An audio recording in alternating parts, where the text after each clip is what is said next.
breath is powerful.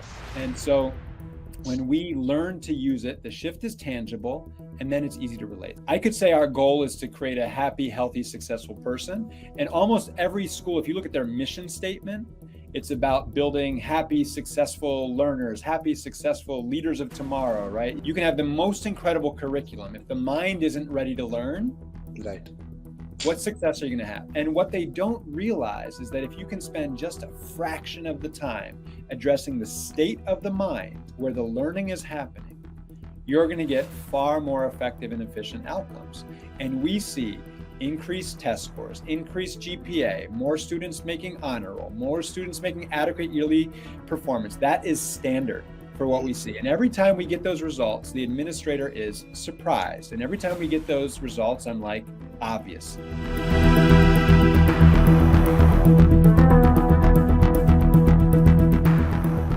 Welcome, Elan. Thank you, brother. So glad to have you here. So happy to be here. Thanks for the invite. Yeah, for sure. I really don't have many questions. This is going to be a very informal chat. But I just wanted to start, just get us started. If you just wanted to tell us a little bit about yourself, what you do, and just, what's been happening. What's going on? What's good in the world? Yes. What do I do? I chase my 3-year-old around and watch where I sit because her imaginary friends always get the best spot on the couch. So you got to be really careful. I spend a lot of time barefoot in the garden, helping her pick flowers these days. We've got the wildflower garden going strong in our meadow of a yard, keeping the bees happy without mowing it. My day-to-day hustle of love is the incredible privilege of bringing Sky schools, Sky breathwork, social emotional learning into schools across the U.S.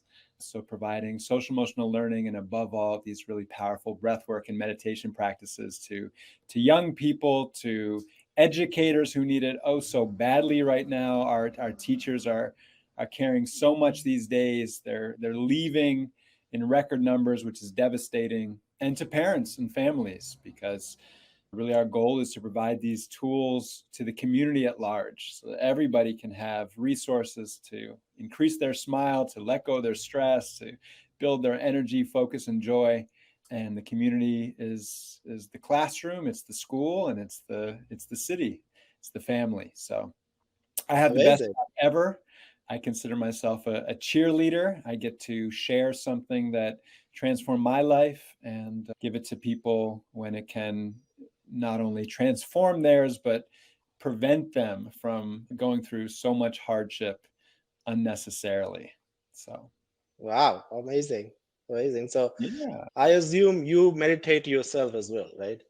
No, I just tell other people to do it. That's the way to read a book somewhere. It said it was a good idea, so I've been, hacking it. I have a don't shit on me and don't shit on others policy. So I just share.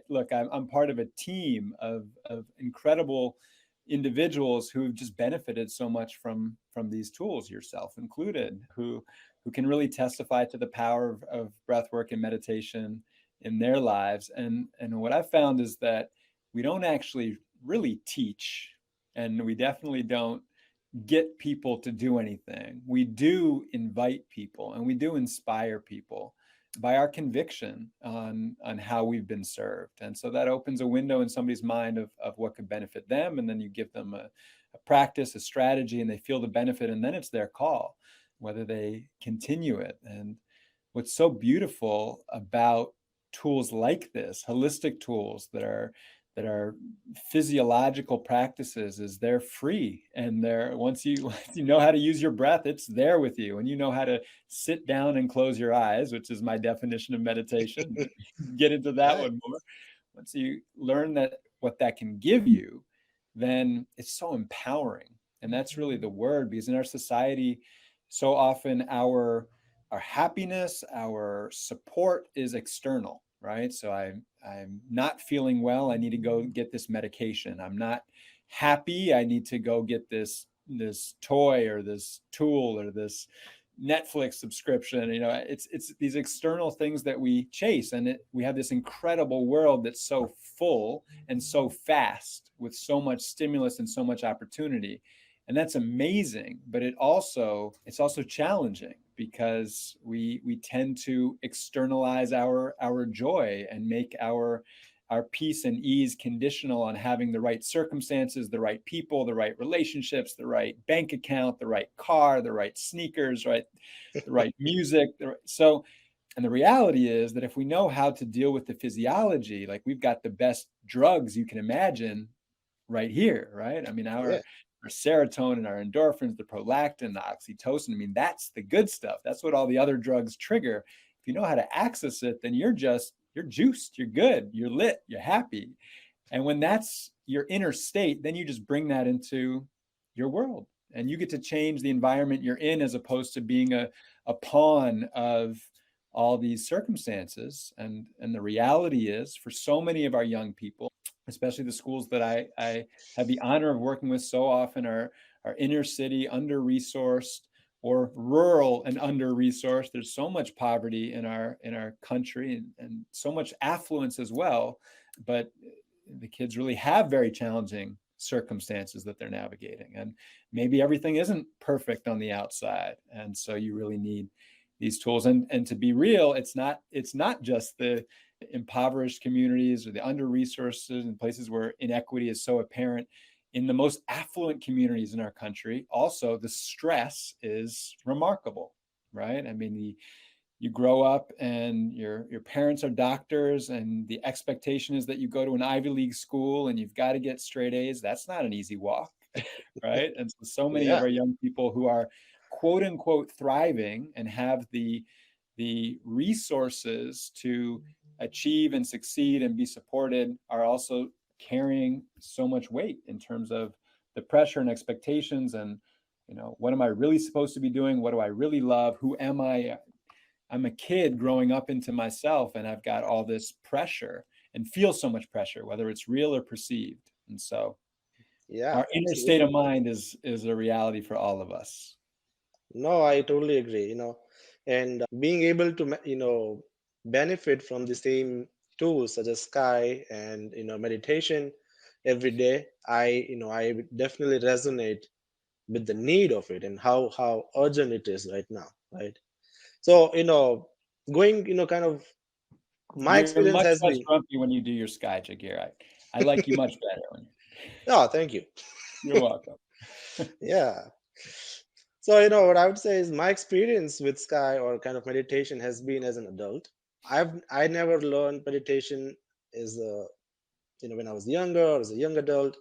How impactful does it get, for somebody who's in middle school and just trying to figure out, their identity, kind of just is this something that really, students are seeking for, or is it something that, really they get it, or is it just something that they have to do in school?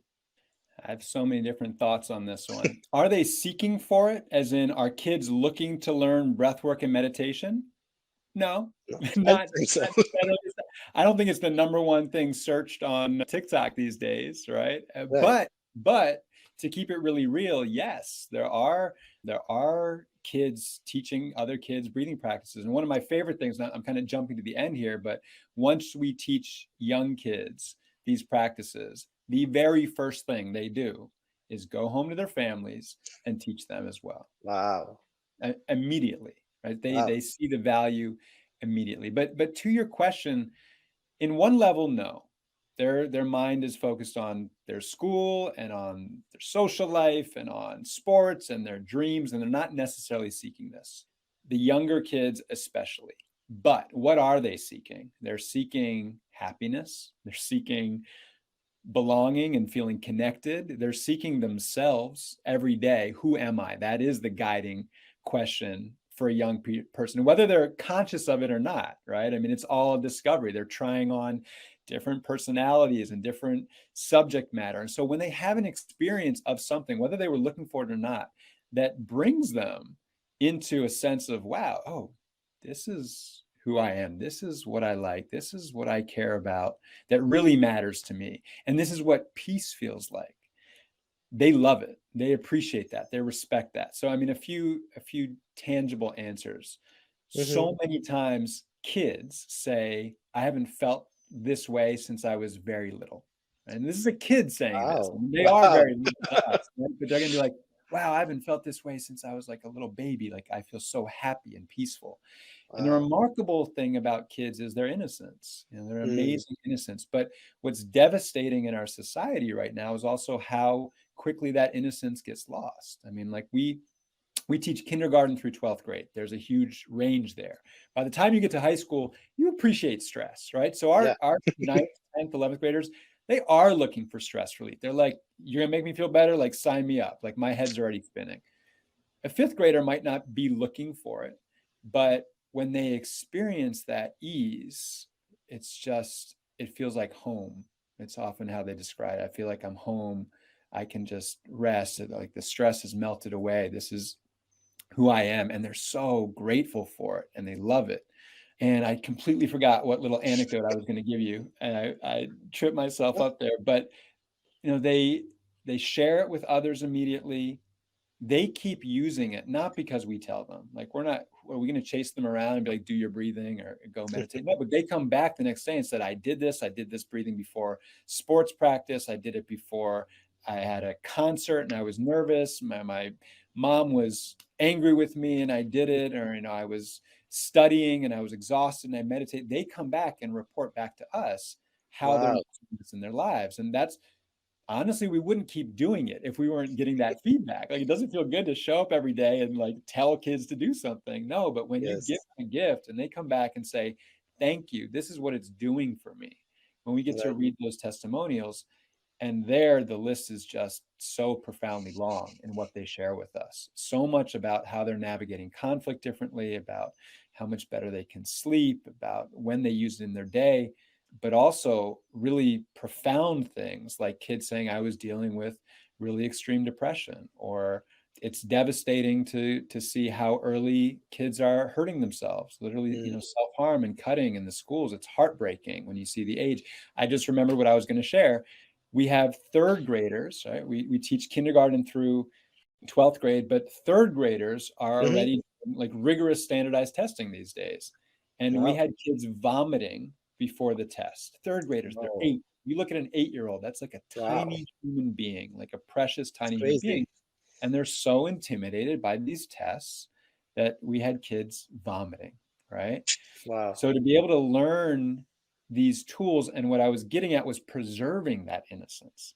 See, the Mm, amazing thing with a young child, as opposed to say us as adults when we learn these practices, is there that purity is still there, right? We mhm, we accumulate all the stress and we kind of harden a bit. And so as an adult, when you do this, there's kind of this opening that's very powerful, and you feel like the child coming out a little bit. For a kid, it's you're preserving that natural mm. state, right?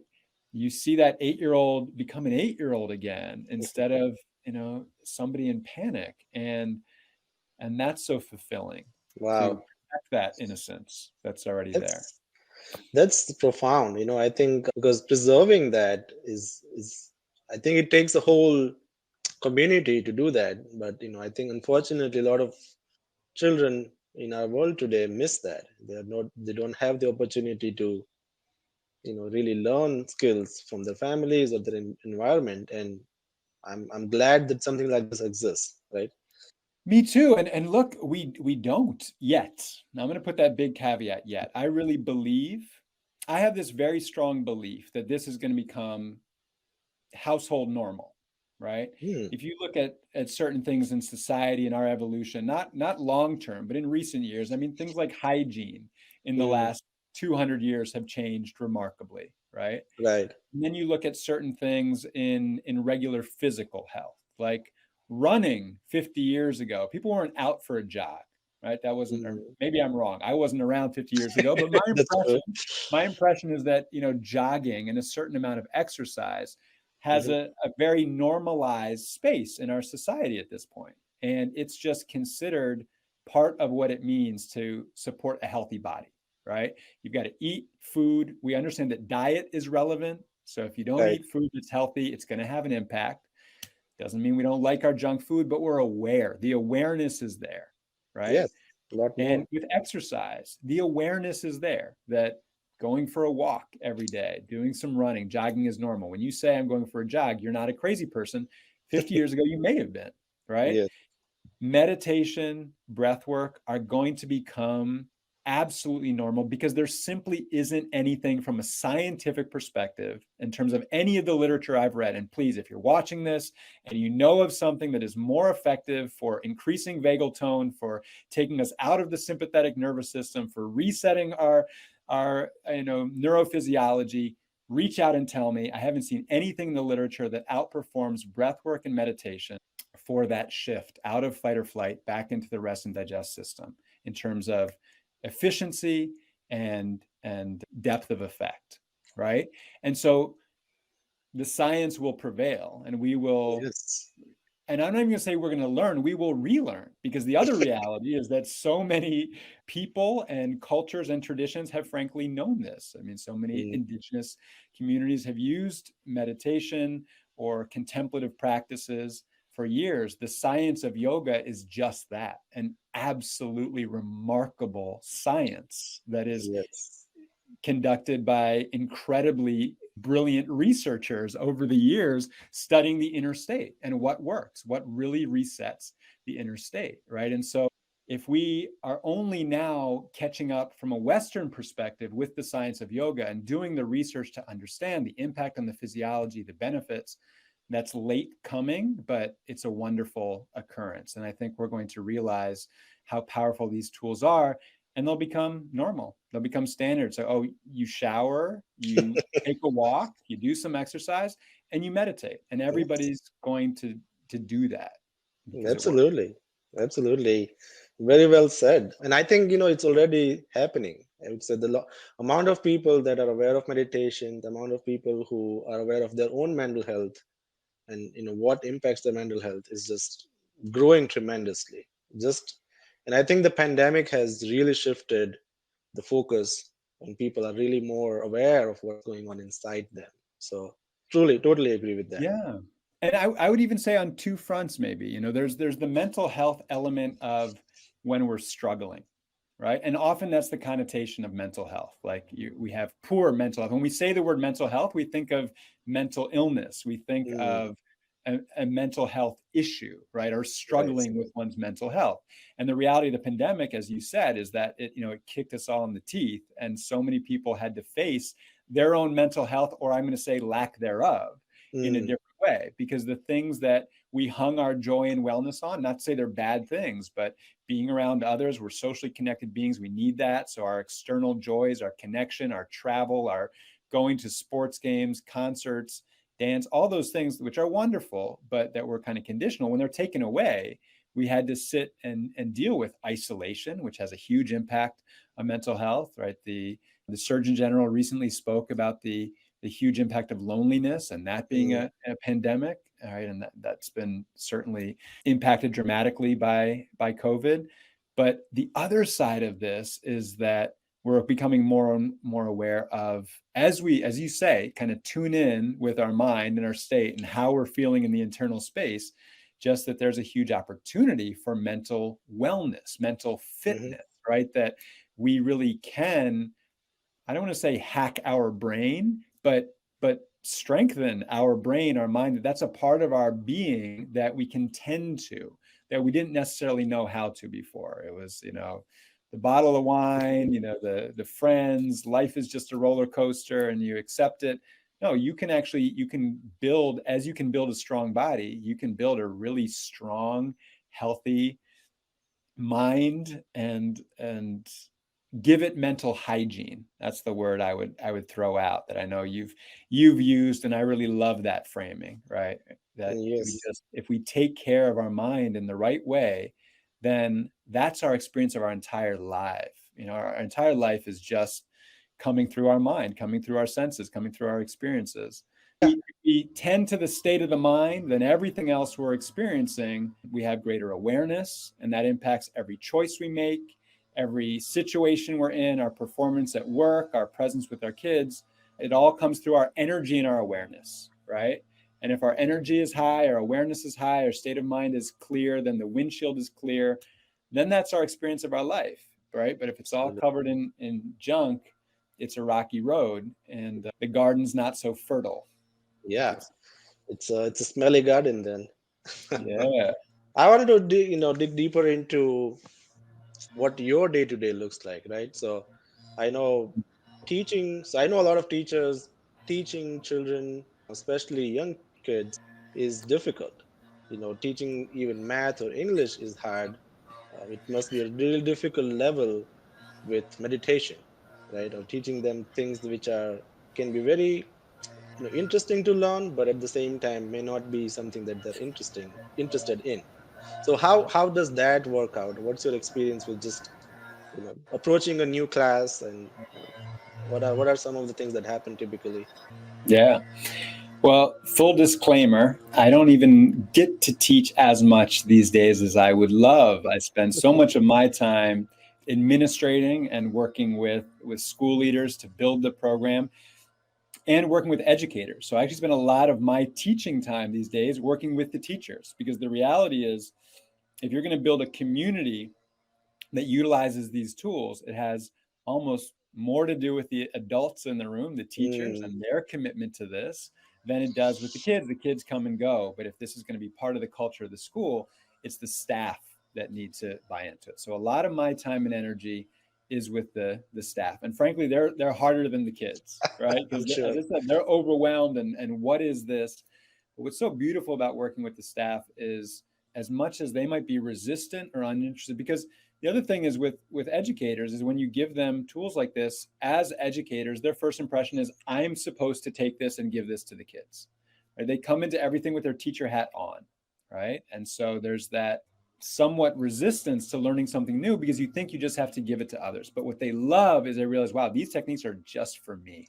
Whether Mm, the kids get it or not, these tools are for me so that I can show up more present, happier. I can have some relief. And so they're super grateful. And I love, at the end of the 3-day course, we teach them meditation in the 3-day program.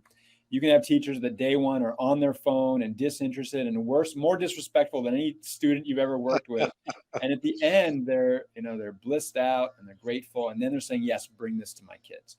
So to answer your question, when we work with the kids, one thing that helps so much is when the teacher is like, all right, class, I know you don't know this person. You have no idea who this bald guy is, right? But he's got something to share that I really value. I mm, learned these tools. They had a huge impact on me. And I'm really excited for you to get this. So that piece helps a lot. But then our course isn't just sit down and meditate. That's not right. how it rolls. Hmm. It's a game. The whole thing is a game. It's a process of first committing to a journey, and that journey is built upon the dreams of the kids. So the first thing that we aim to do as sky teachers is to get to know the kids and understand who they are and what they want, right? Because the reality is, we're only coaches, right? We're Right. coaches for them. And you can only coach somebody authentically in something that they want to learn, Mm, as the point you're making. And so we need to create value for why we want to learn this. And the reality is, we can't force it. But if we listen to, okay, so what do you want in your life? Where do you want to go? Forget mm, this class and this lesson and what you're supposed to learn here and what you need to graduate. Let's blow that out of the water. Where are you going in your life? What do you want? Right? Now, what are you going to need to get there? Right? What are you going to need to get there? What are the skills? What are the capacities? What's the power and vision and energy and all these things you're going to need? And then what are your obstacles? What's going to stop you? And then we really look at, what are those qualities that we want in ourselves? What do we need in order to achieve our goals, our dreams? And then what stops us from achieving those? Or when are we less creative? When are we less, athletic? When are we less patient? Whatever it is that we're going to need, when are we less? And the answer is usually stress, mm. right? Yes. And we really take some time in the beginning of the course to identify that stress is such a huge barrier to all of our lives and success, to us being the people we want to be, not who somebody else wants us to be, to me being who I want to be. So I'm a father. I want to be kind, caring, committed, responsible. Those are my values, right? That's what I really hold myself to. And when I'm stressed, I'm less patient, I'm less compassionate, I'm less present, I'm less responsible.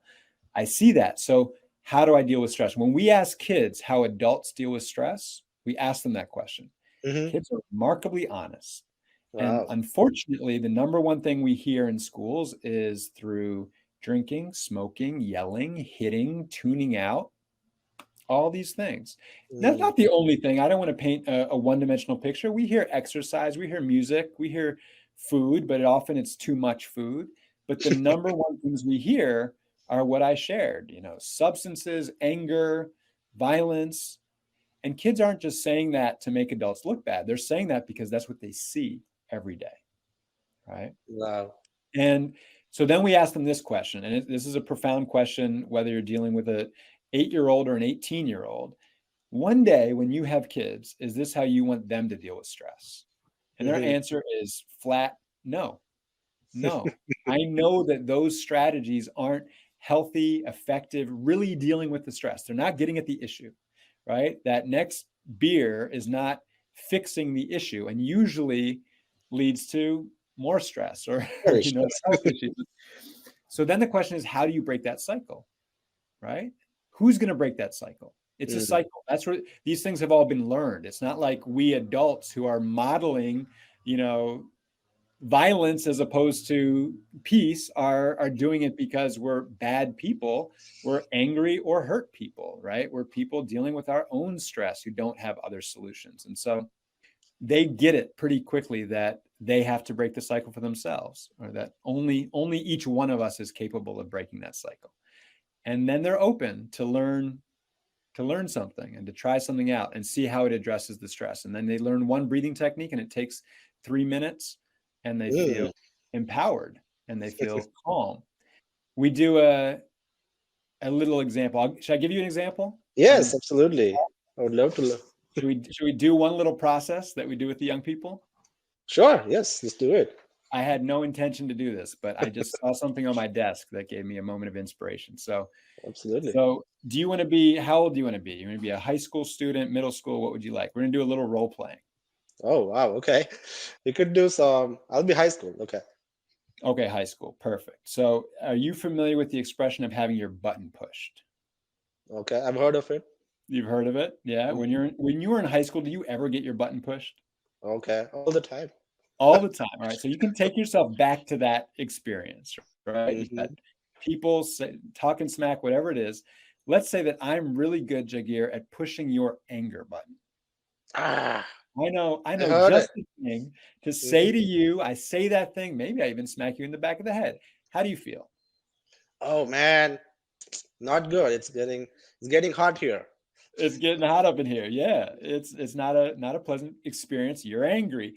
Hmm. What does that feel like in your body? You said hot. Like, what's the sensation in your body when you're angry? So it's get jittery. The body, the palms, and everything gets hot. Yeah, and you There's like can't a really strong focus. there's a Yeah. strong and uncomfortable response that happens in the Yes. system. Hmm. Tight, hot. Okay, so I came, who knows what's going on in my life? Who knows why I'm being a jerk right now? Why did I want to get you angry? That doesn't matter. In this moment, I'm pushing your anger button. I want to. And Mm. you're reacting in this way. You're getting angry just as I wanted. Like I have a remote control anger for Jagir and I get it. So, how am I feeling in this moment when I get the exact reaction that I was looking for? I am somewhat happy, I would say. Yeah, satisfied that you got the Satisfied. response. Yeah. Yeah, there's got to be some level of satisfaction that I can come up, press your anger button, boom, lights go on, right? Right. Okay, so who has more control in this dynamic? You, I do. unfortunately. Unfortunately, yeah, Huh? I have more power in this moment, right? Mhm. Now, when you were in high school, did you want to be a powerful person? Oh yeah, totally. Yeah. Absolutely. Yeah. I think I was in high school, I think I was the person who was very quiet and, usually, reserved to myself. And I totally wanted to be way more powerful, way more, out there, kind of expressing myself. So yeah, totally. We want that. We all want it. We still want it. Everybody wants to be more powerful. So here's the $1 million question. You want to be powerful. You just gave your power away. Why? Mm. Why did you give your power away? because you don't know better. You I didn't know didn't know better. better. Yeah, I You didn't didn't know know better. better. Yeah. In Yeah. this moment, I push that button, the reaction comes up, it's powerful. You're not thinking in that moment, I'm giving my power away. That's not what's Mhm. going on in your mind. You're just Right. getting angry, right? It's a Right. reaction. Hmm. So we just had this little, 2 minutes, 3 minute conversation here, and there's an awareness that we're gaining. That Hmm. awareness is, I don't want to give my power away, right? So Right. I'm now giving you a challenge to maintain that awareness and be button proof. And this is now for Jagir today in this age for the next 24 hours, no matter what your wonderful wife does to you, can you be absolutely button proof? I'm going to give you a little badge. Oh Oh, wow! I got a okay. button-proof badge. You get a Nice. button-proof button you get to wear. Good. Are you going to take that challenge? Sure. Yeah, Absolutely. you can do that. Nice. Yeah. All I would right. encourage everybody watching to take it too.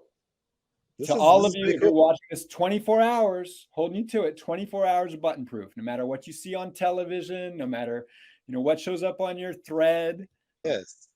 Now, Instagram, anything. Instagram, I think, is this worthy? Would this shift our lives if we could be button proof and not just react to everything, not just be a puppet of the circumstances and the people around us? Yes, absolutely. Absolutely. Is it This is easy? so profound. It's easy at one level, Really? but you definitely need practice. I think with practice, I would say it's easy.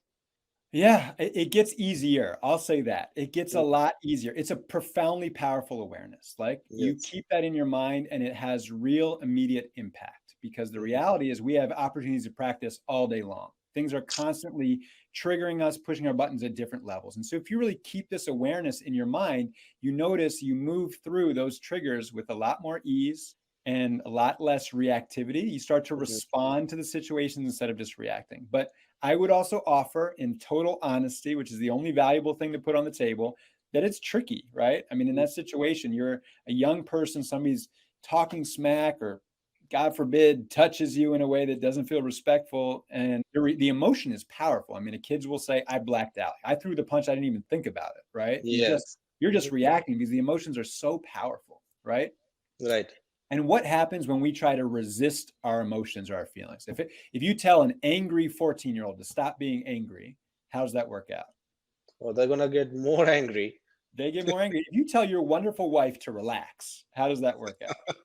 Hasn't worked out so far. It hasn't worked yet, right? And vice versa, I'm sure, if she says it to you. And let's say you have to wake up early for an important meeting and you've been up too late, you were reading the news, and you tell yourself, fall asleep, fall asleep, fall asleep. How does that work? No, it doesn't work. Not at all, right? So Yeah. there's this secret at the level of the mind or emotions, at the inner state, that whatever you resist persists. Hmm. And so it's challenging to push away emotions. It doesn't work very well. And that's where the breath is so powerful, right? That's why breath work and meditation, that's what's like so uniquely powerful about breath work, because there's actually this explicit relationship between our breath and our emotions. You know all this, but for the sake of our visitors, we know what happens to our breath if we get angry. Have you noticed that Oh, shit? it's fast. It's hot. It's fast. It's fast and hot. It's And yeah. yeah, what about when we're sad? What happens to our breath? Do we have a longer inhale or exhale? Oh, it's more exile, I would say. It's excellent. And this isn't fair because Jagir is a pro, but most people know this, but Mm. we're not thinking about this. We don't go through our day thinking, oh, I'm sad, my exhale. When we're happy, these beautiful spring days, we take a deep inhale, we get startled, we hold the breath, right? Hmm. Exactly. So there's actually a beautiful study that, don't share this with little kids, but high school kids find it fascinating. There's an amazing study done in Belgium with like 10,000 participants of all Hmm. ages, race, gender, religion, huge demographic variance, and they brought people in and they had them sit down and watch little movies that would elicit an emotion, and then they tracked their breath, and everybody had the same breath response. So emotional impulse, same breath response. And then Wow. they inverted the study and they had another Hmm. 5,000 people come in and breathe in a specific way and write down subjectively how do they feel. And they reported the same feeling, emotional Wow. response to the breath. And what this shows is that there's this two-way street between our breath and Yes. emotions. Hmm. which is profound, because where it's very difficult to manage the mind at the level of the mind, right? Using the breath. So now we have this little discussion, maybe with the data, maybe not. And then you teach a breathing technique to the kids, and they experience how quickly, with a tool like Victory Breath, you can look it up if you're watching this on the internet. You can go search for Ujjayi breath and learn that technique. If you just shift the breath in that way, you don't even need to close your eyes. You can be standing there with somebody yelling in your face, and you just shift the breath in that way, and you settle, right? Cortisol, the adrenaline drains out of the system. You shift back into that peace system, and then you get the space to actually have awareness that you want to be button proof, that you want to respond instead of reacting. And so if you can build that physiological trigger that when you feel agitated, you just shift the breath, now you're building a system that becomes actually resistant to getting its buttons pushed, right? That is not so trigger happy. You get a much thicker trigger. I've never said it now. Heavier trigger. I don't know what the word is, but you're less vulnerable to being just pushed around. Wow. So Which that's is a very long-winded answer to the fact that when you make it a rich conversation with the kids and you put it in terms of, well, why is this valuable to you? What does stress do? How do you navigate these sort of challenging dynamics? And then you give them a specific tool. Suddenly that tool has a context. Yes. And if you give that tool a context instead of just saying, okay, now we're going to learn to breathe and meditate, right? You give the tool a context and it has a real value, and then it's appreciated and it's used. Absolutely. Yeah, I know this is thank you for explaining this, but this is so rich and dynamic, right? Like there is a discussion aspect to it. There's really contextualizing it to the student's life, and then really going into the practices and teaching them something physical that they can do in their own life. This is profound. I think this is unique, right? I haven't seen something being taught like this. I mean, I would have loved to learn this in school, in high school. Me too. When I Yes. learned this technique for the first time, when I first did the course, and I did it at a university, but I was out of university. So I was working with young people. I was running a nonprofit at that time, working with young people, and I was super stressed. And I had already actually at that point started to learn meditation. I'd been dealing with my own mental health adventures. I was actually on some medication. I had been diagnosed bipolar, and I was on medication, and I didn't like being on medication. I had learned meditation as a more holistic approach, and I was benefiting from it in an amazing way. So I was already a proponent, and so I was curious to learn more. When I experienced the sky breath meditation, it was incredible. I'd been meditating actually for years at this point. I'd studied a tremendous amount of yoga and other things, but the sky technique was so powerful, the breathing technique, because it took me into such a deep meditative state so quickly and so easily. And I just felt so much release, like just years of stress was like cleansed off of my system. And I know you can relate with this, and your students, so many people who've experienced this specific tool. It's just a powerful, powerful tool. Anyway, why I'm telling this story is I have this weekend experience, and at the end of it, I was, of course, happy and uplifted and inspired, and I was pissed. I was really pissed because I was like, here I am. I'm 20 some years old. I don't even remember exactly, mid-late 20s. I'm on medication that I don't need to be, I don't think.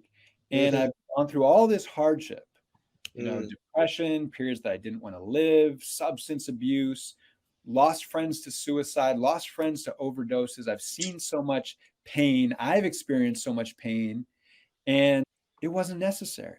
Like this was so easy. Like my realization in how powerful sky and these practices are, but also how simply they're taught, the playful way that it was taught. I learned it in a university setting, again, all games, all fun. I was like, my kids in school could learn this. And when I was 14, I could have learned this, and I could save the last 15 years of hardship.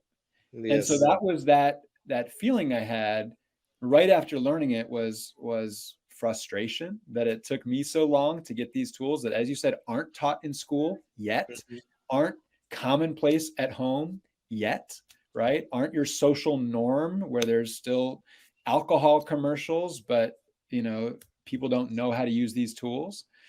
And so I left with a certain sense of almost responsibility that I had to share this with young people, because I knew what it was like to be young and really be suffering and have a lot of things on the exterior of my life that were actually going really well, and not being able to just blame it on the circumstances, but just know that on the inside I was struggling, and the solutions I was turning to weren't really working and definitely weren't healthy. So Wow. Well, that's fascinating, definitely. One other question I had, which was about parents, right? So I know, administrators and teachers are an important part of this equation, and having students learn this kind of practice or any kind of meditation practice. But how do parents feel about this? I know there's a lot of parents who are very concerned about what's being taught in school these days. There's a lot of conversation, even culture wars in our society about what's being taught in school. So how do parents react to this, and yeah, just any experiences with that? yeah, it's a good question. I could give a range of different answers based on things in the news and such like that. But if I just give authentic response based on my experience, Yes. the number one response we get is gratitude. We Mm, get parents. I mentioned that young kids go home and take this to the families immediately. mm, And the parents are so happy to see that their kids have these tools and hopefully to learn them for themselves. I think there's a question. I mean, I'll acknowledge the reality out there that there's a question, especially when we're working actually in really high performance schools. There's mm, always this question of the use of time in curriculum. We want my kids to achieve. We want my kid to take all the AP classes. Like, they don't have time for this soft stuff. mm, There's a concern there when you see it on paper that somehow we're taking attention away from giving the kids the lessons they need to succeed and focusing on something else, and something that in a way may not be the school's responsibility. Like, I teach my kids, how to manage their mind and emotions. Schools, you can just stick to, reading and arithmetic, right? mm, Once they hear their kids' experiences, I think that shifts. We've almost never gotten that as a feedback after the fact. We've mm, gotten that as a concern up front, right? mm, But when it mm, comes to the feedback that we get, we've never had, that I can recall, a parent saying, I spoke to my kid about what he or she learned in the last 6 weeks, and this is unacceptable. wow. Right. And the reality, as I see it, in the response to that question about time and priorities, is all Mm-hmm, right, let's be really practical, right? Let's mm, be really practical. Our goal in the school, I could say our goal is to create a happy, healthy, successful person. And almost every school, if you look at their mission statement, it's about building happy, successful learners, happy, successful leaders of tomorrow, right? People who can contribute to society. It's not about teaching them algebra. It's always about this bigger vision of the human being when you really look at the mission of the school. At the same time, when you dig into the day-to-day of a school, they often see their responsibility as teaching to the next test, mm, getting this kid into college, right? Getting right. them through these courses and this grade level, and State hitting level those, tests. all these standardized tests, all the academic benchmarks, and that becomes the tunnel vision that schools are built against. Mm, So let's play that game. All right. So we're here to teach, math and science and history and you name it. Now, what's more important? I'm going to ask you this question: that subject matter, or the mind where that subject matter is being learned? meaning, Which is more important to the success? for me, I mean, obviously, the answer is clear, right? Because that's where it's going to live. Like the mind is where it's going to be. And it's not always one dimensional. Obviously, the subject matter is important, Mm, right? You can ask this question about the senses, right? So here's this amazing device, an iPhone. It's incredible. Like, what's more important, this device or the senses with which I engage with this device, mm, right? If I didn't have sight, if I didn't have touch, if I didn't have those senses, the device is useless to me, right? mm, You can have the most incredible curriculum. If the mind isn't ready to learn, right. what success are you going to have? Now, obviously, you need to focus on the curriculum, the lesson plans, the quality of the education and the instruction. Absolutely. I'm not demoting that for a second. But if the mind isn't ready to learn, you're Mm, not going to have the same level of success. And the reality is the distractions are remarkable. With social media, they're bigger than ever. Being an adolescent and the hormones, the distractions are huge. Like The dynamics of stress that so many young people are bringing into their school are so complicated. The navigating poverty, navigating violence and conflict. I mean, there's huge distractions from learning, and they Right. create a mind that isn't ready to be effective, present, engaged as a learner.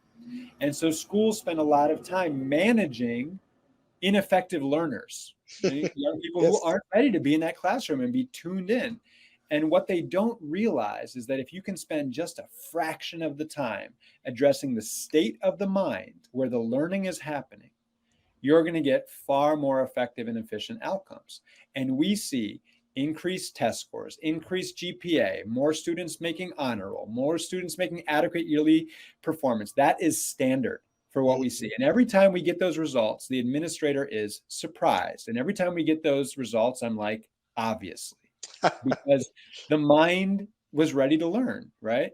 And Yes. so again, you got different people's perspectives and biases and prejudice and questions about how time is being used. And that's fine. And it says it should be. But when they see the results, hear their children's experience, have an experience for themselves where we offer sessions for the parents, not everywhere. I wish it could be just standard that the parents always got an introductory experience for themselves. And it isn't always that way. But once they taste it, and they realize the simplicity and the value of the tools, they understand that if we're going to take time for physical education in school, that taking a little bit of time for mental education, for health, that this is really a critical part of health education. Nice. Yeah, absolutely. And I feel like there's more and more awareness for having time and energy spent on mental education and kind of training the mind. What I'm really curious about is also, are there instances where, you know, for example, are there instances where students have taken this and kind of created like other programs out of it? Is it helpful outside of the school, in other ways where they may be using this to maybe teach it to others, or are there pathways for students to do that? A few answers there. In our schools, where we've really integrated this, we actually have daily practice. So Hmm. not only do we teach a curriculum that lives inside of physical education or health, but we have the entire building stop 1, 2, 3 times a day and breathe together. Excuse me. It's Hmm. often led over the loudspeaker, or it can be led classroom by classroom. And who leads it? Sometimes it's a teacher, more often it's the kids. So we Wow. actually train the kids to lead the breathing. We call it a daily reset. It'll be a little breathing and a guided relaxation. It can be as little as 3 to 5 minutes. It can be as long as 10 to 15 minutes. And they lead it for their peers, right? And so they take responsibility and they share it. And then it becomes their own culture, as opposed to some people from the outside coming in Mm. to administer something to us or for us, right? It becomes a culture of the school. We have Right. these remarkable schools in Freeport, Long Island that have been doing this work for years, where at the middle school, for example, you walk in and they have, Victory Breath Lane written over a doorway, right? Or, you know, Skyway. And they've literally built it into the culture of the school. And it's so powerful to see that. And that's because the kids are leading it, right? It's not because we said, hang up this poster. It's because they took ownership of it and said, okay, how do we share these and make this part of our language and support it? The other thing is that we actually train the older kids to help us facilitate with the younger kids. And Wow. we invite them to take up service projects. So you're familiar on the university level, right? There's a service element to this where you get Hmm. to envision a service project. In the schools, it ranges whether we have time to hold space for that, but we love offering that opportunity to them. Okay, you feel better. Hmm. What does it mean to pay this forward? Or what do you want to do to take responsibility for your community? Forget breathing, forget meditation. Part of what we're learning is how to take responsibility for our state of our mind and for our community at large, right? Because also we feel uplifted when we take responsibility. There's so many things that we complain about in our lives, in our school, in our Hmm. families, in our communities, right? But when we take responsibility, instead of just sitting there and complaining, we feel transformed, we feel empowered. And yes, there's positive outcomes, but just for us, from a selfish perspective, when we dig in, when we take action, we feel so much better. Wow. right? So kids come up with all sorts of service projects. I've had students create PSAs about, the school they wanted and opportunities for wellness practices. I've seen kids make hip hop tracks, songs that they put out that were positive and uplifting, and organize concerts in their schools, right? And create wellness days. So all sorts of things that they come up with that are so beautiful. We've had students even go out beyond that. We've had students go to lead breathing at the board, at the Wow. board meetings, Hmm. not invited. Like they went and said, I'm going to offer this. This is important. And they've Mm. gone and held that space. We had a student actually from that same district in Long Island that I mentioned who led breathing at the United Nations on Wow. International Yoga Day, right? And this young person, I mean, talk about a remarkable anecdote.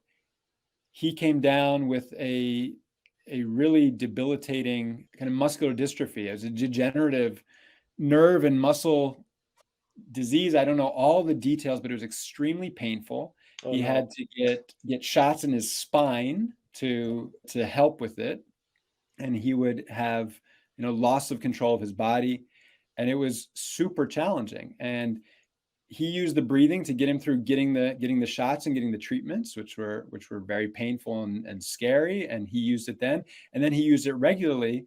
And he went from a shy kid who was very isolated to this very outgoing young person who had a tremendous amount of self-confidence. He joined the ROTC. He became a leader, all the while going through this very challenging period of his life, because he felt so fortified by these practices.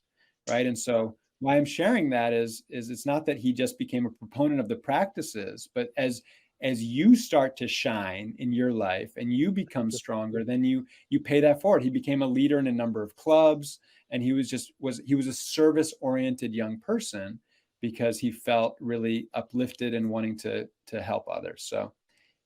yeah, it goes That's in many amazing. directions.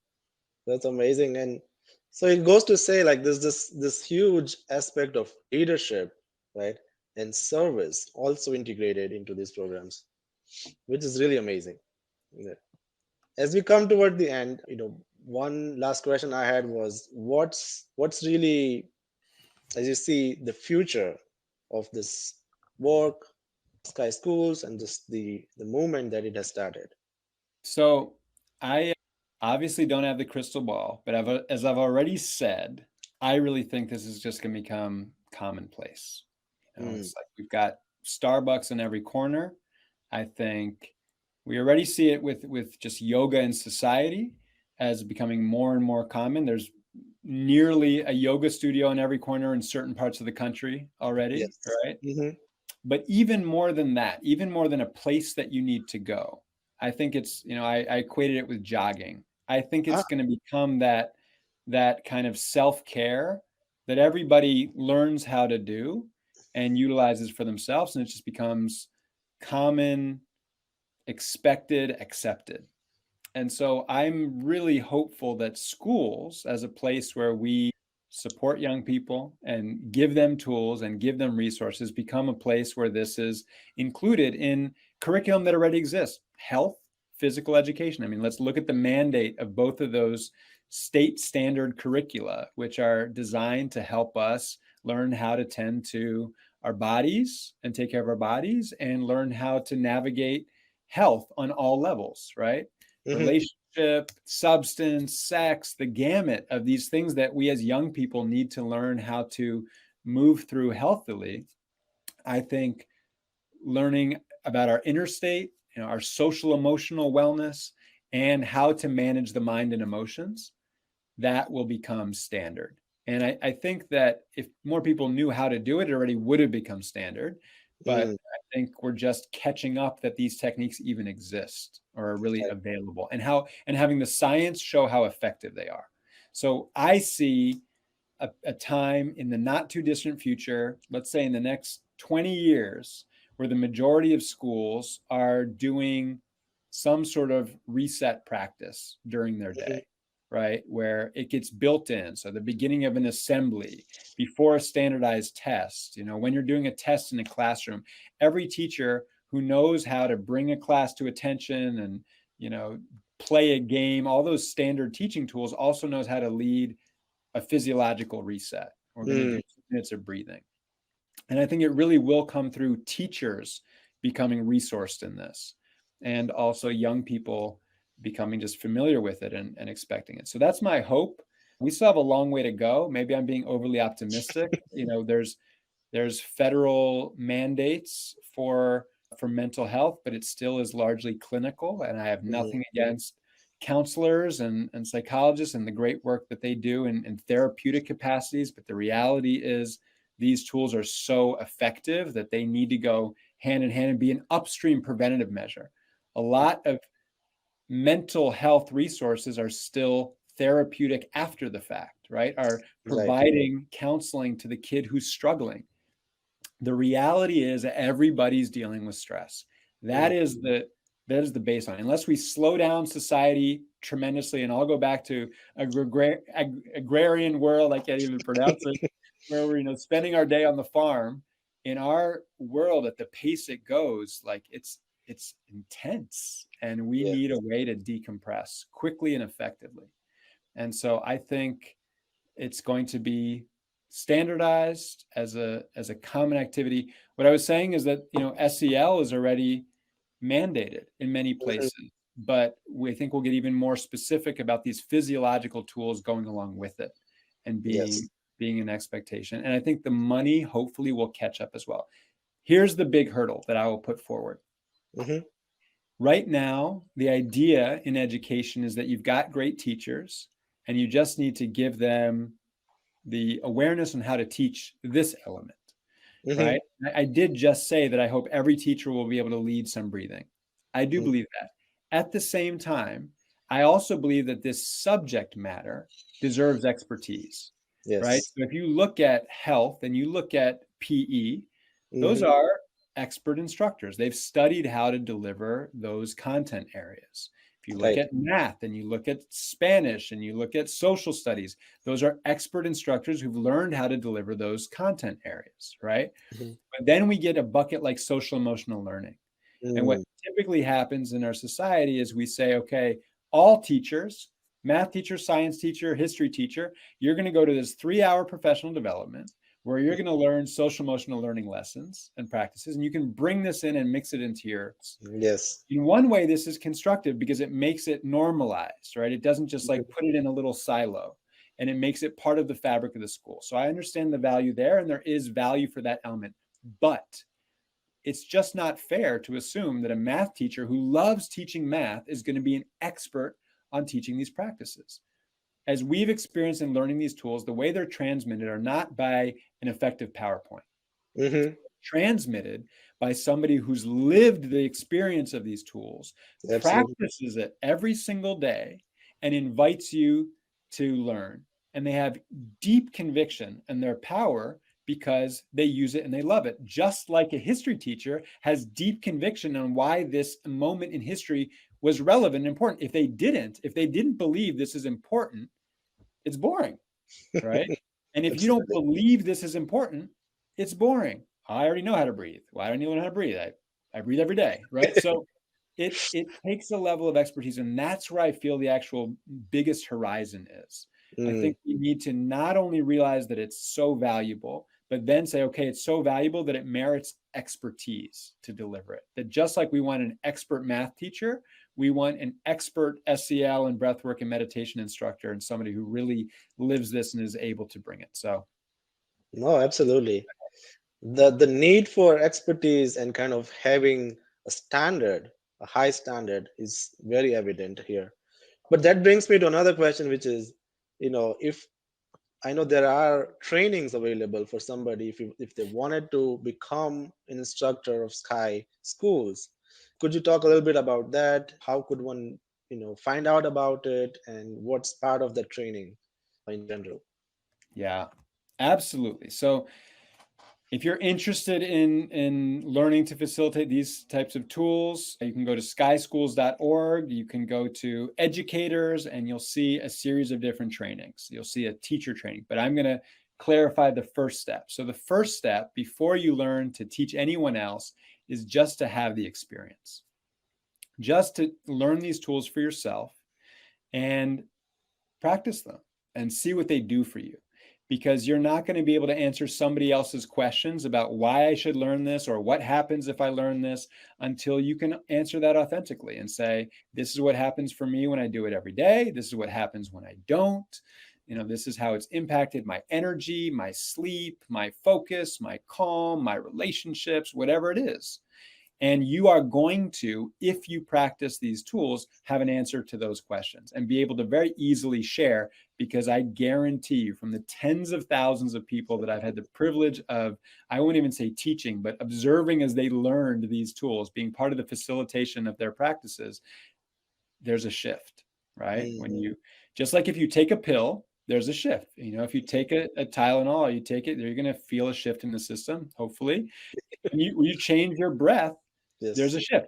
If you all stop breathing for the next 5 minutes, you're going to notice a shift, right? A big shift. A big shift, right? The breath is powerful. And so when we learn to use it, the shift is tangible, and then it's easy to relate. So my invitation would be, go on our site, and you can go, if you're an educator and you're passionate about this, you can go to the educator track and you'll see Sky Breathwork and Wellness. And you can learn that. If you are watching this and you're not an educator and you just want to learn this, you can look up Art of Living, and there's Sky Breath meditation courses all over the country, all over the globe. So Art of Living is a partner organization that teaches to the general public, where Sky Schools teaches to the school community. Art of Living teaches to the general public. So if you're watching this and you're curious, check out Art of Living, take a Sky Breath meditation course. If you're an educator, take a Sky Breathwork and Wellness course for educators, and just have that experience. They're still online right now regularly, so it's very easy to find one, even if there's not a teacher in your area. And from there, if you have that experience and you practice it and you say, wow, this is very powerful and I would love to share this, then there's a series of steps you can take. The first 2 steps are actually to deepen your practice. We teach a complementary meditation technique to go with the breathwork technique. So Sky Breath Meditation has meditation in the name, but it really is a breathwork practice that brings you into a meditative state. And then you can learn another technique that complements it. Art of Living teaches it as Sahaj Samadhi meditation. We teach it as effortless meditation. Sahaj is effortless is the translation. It's this very, very simple technique, very, very profound, that sustains that meditative state that the breath brings you into, and is such a delight. From there, if you would like to really go deeper into meditation, there is an opportunity that I can't recommend highly enough called the Silent Retreat, the Sky Silent Retreat or Art of Silence Retreat. And that is just a unique weekend, a 3-day long weekend.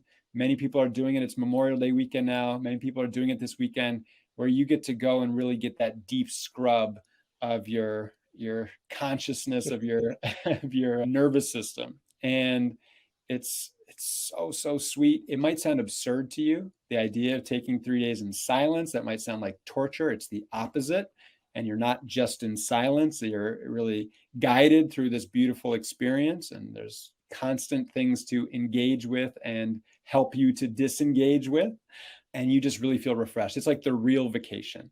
So those 3 pieces, the Sky Breath meditation technique, the effortless meditation or Sahaj technique, and the experience of the silence, those really give you the kind of credibility and the personal experience to say what this is, what is there, and to have spent enough time with your own mind and being to have some insight on the value of these practices. And then you can learn to facilitate them. There's a short weekend training you can do where you can learn to facilitate a few techniques. It's not the full curriculum, but it is kind of dipping your toe in the water in facilitation. You learn to lead guided meditation. You learn to lead a number of breathing practices and lead wellness sessions. We call it the Sky Wellness Coaching Training. And so you're learning how to begin to facilitate these practices. And if you do that and you love it and you want the full Monty, you can do our teacher certification program, where you leave with a manual that allows you to teach up to 30-hour curriculum for young people in schools. And that's a longer commitment. That's often an 8-day residential retreat, or we have a hybrid online version. kind of equivalent to doing a yoga teacher training, but you leave with just such incredible resources to share. And even more than anything, you leave really transformed.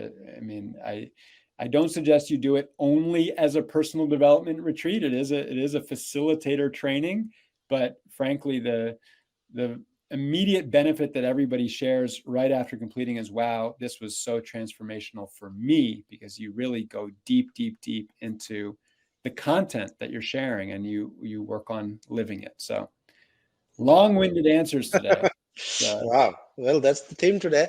But I highly, highly recommend, it may sound like a long process to kind of become one instructor, but it's so fulfilling. It's so enriching, and it's one of the best things that you can do if you're interested in, being serving the people around you in any capacity, right? With that, I would like to thank Elan. Thank you so much for spending this time with us. Your insights, your answers, the information you had, and just everything that you shared about yourself and your life was just so impressive and so inspiring. Thank you so much for joining us. And all the information about sky breath meditation, the sky schools, everything that has been mentioned today will be in the description. So if anybody is interested to learn more, please do check the links in the description. But with that, thank you so much for joining, and I will see you next time. Thank you. Thank you, brother.